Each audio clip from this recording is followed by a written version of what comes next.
გამოჩნდება თუ არა თქვენს ცხოვრებაში უახლოესი ერთი თვის განმავლობაში ან ორი თვის განმავლობაში ახალი სასწავლო პარტნიორი.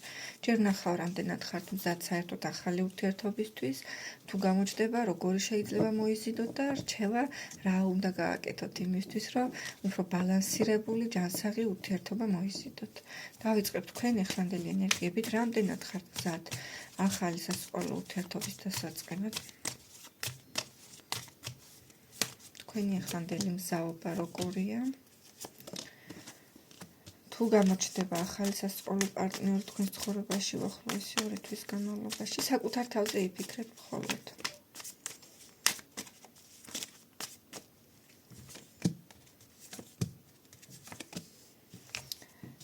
ჯერ დავიწყებ ახლა რამდენად ხართ მზად. უმეტესობა თქვენგანი ვიტყოდი, რომ კი, თავდაჯერებულები ხართ, რაღაცა ძველის მიტოვების მომენტებში ხართ. შესაძლებელია ბევრ თქვენთაგანმა უკვე დატოვა ძველი ურთიერთობა წარსულში და უკვე მზად არის და ერთი სული აქვს და ჩქარობს, როდის წავა ახალი ურთიერთობისკენ. ასევე აქ ვიტყოდი, რომ შესაძლებელია რაღაც მომენტში გჯერათ და ფიქრობთ, რომ კი, მე მზად ვარ, მე შემიძლია ახალი ურთიერთობა, მაგრამ აქ არის რაღაცა თუ კარგად დააკვირდებით თქვენ შინაგან ხმას.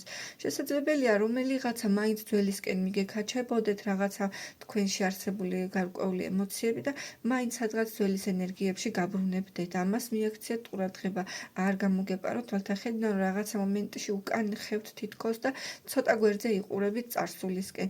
ისე როგორც ესეთი აი მაღალი ენერგეტიკულად საკმაოდ მზად ხართ. აქ შეიძლება ზოგიერთ თქვენთაგანს ჩვენ კიდევ არ აქვს ბოლომდე დასრულებული და აი გარდამავალ სტადიაზეა და რაღაცა ძველის დასრულების ჯერ ახალისთვის აი რაღაც ესეთ შუამავალ სტადიაზე, მაგრამ მალე გაივლით ამ ეტაპსაც უკვე და ამ ტრანსფორმაციას და სიახლეები მზად არის. ეხლა რაც შეეხება ახალ პარტნიორს, ვიტყოდი რომ კი, აქ ახალი ციკლი თქვენ ურთიერთობაში დაიწყება.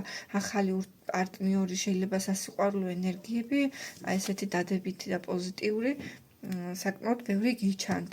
ბევრი სიყვარული გექნებათ, მაგრამ მე წეღანაც გაგაფრთხილეთ და ახლაც გეტყვით, რომ შესაძლებელია რაღაც მომენტში სიტუაციამ წარსულისკენ დაგაბრუნოთ და ამიტომ ჯერ არ გაუშვით ბოლომდე ის ურთიერთობა წერტილი და სანამ ახალში გადახვალთ, რომ მე გაურებები არ დაგეწყოთ შინაგანი და ცოტა ყოყმანობები და ერთმა თქვენმა მე სხვა ურთიერთობისკენ არ იფიქროს ძველისკენ და ახალში არ გაიჭედოთ. ამას მიაქციეთ ყურადღება. ურთიერთობაში კიდე ეს რეკომენდაციას მოგცემთ, რომ სანამ ახალ ურთიერთობაში თავით შევარდებით და ზოგადადაც ახალი ურთიერთობას როცა დაიწყებთ, არ გააიდეალოთ პარტნიორი, არ ჩავარდეთ ილუზიებში, მაშინვე არ მიაწეროთ მას ის თვისებები, რომელიც შეიძლება საერთოდაც არ აქვს ამ ადამიანს, უბრალოდ ეს თქვენი თვალთახედვა, იმიტომ რომ აქ გაიდეალებებისკენ მიდრეკილებების მომენტები გიჩანთ საკმაოდ ბევრი ახლო მომავალში განსაკუთრებით. შესაძლებელია მე თქვენი იმედგაცრუება გამოიწვიოს ამ იდეალების ხრევა, რომ ისეთი არ აღმოჩნდა, როგორც გეგონათ. ამიტომ კარგად დააკვირდით. ეხლა ვნახოთ რჩევა თქვენთვის, რა უნდა გააკეთოთ. არა, ჯერ ვნახოთ როგორ პარტნიორს მოიზიდავთ ეხლა ახლო მომავალში თქვენი ამჟამინდელი ენერგიებიდან გამომდინარე.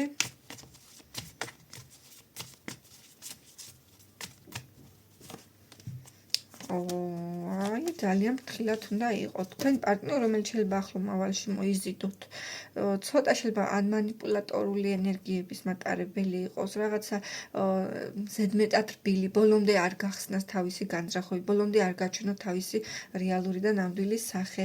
რაღაცები დამალო, შეიძლება რაღაც მომენტში მოგერგოთ, გითხრათ, რომ თქვენს, როგორ თქვა, იმისთვის რომ რაღაცა თავისას მიაღწიოს, დათმოს რაღაცეები და პირდაპირ თავის განზრახვებზე არ ისაუბროს. ცოტა ფარული პიროვნებაა, ცოტა რბილი და საკმაოდ კარგ დაკვირვებას საჭიროებს ფრთხილი ადამიანი. ანუ კარგი ის არის, რომ არ გაწყენებ და უხეში არ იქნება, ცუდი ის არის, რომ შეიძლება მანიპულატორი იყოს, ცოტა მარტყურა და რაღაცა რეალობების სხვანაირად დაგანახოთ, შეგილამაზოთ და ბედნიერად გაჩვენოთ და აქ შეიძლება უბრალოდ სამკუთხედის სიტუაციაში აღმოჩნდეთ ურთიერთობაში. ამასთან იყავით ფრთხილად. ეხლა ვნახოთ რჩევა თქვენთვის, აბა რა გააკეთოთ იმისთვის, რომ შედარებით ჯანსაღი და დაბალანსებული ურთიერთობა მიიზიდოთ და შეხვიდეთ. რა გჭირდებათ ამისთვის?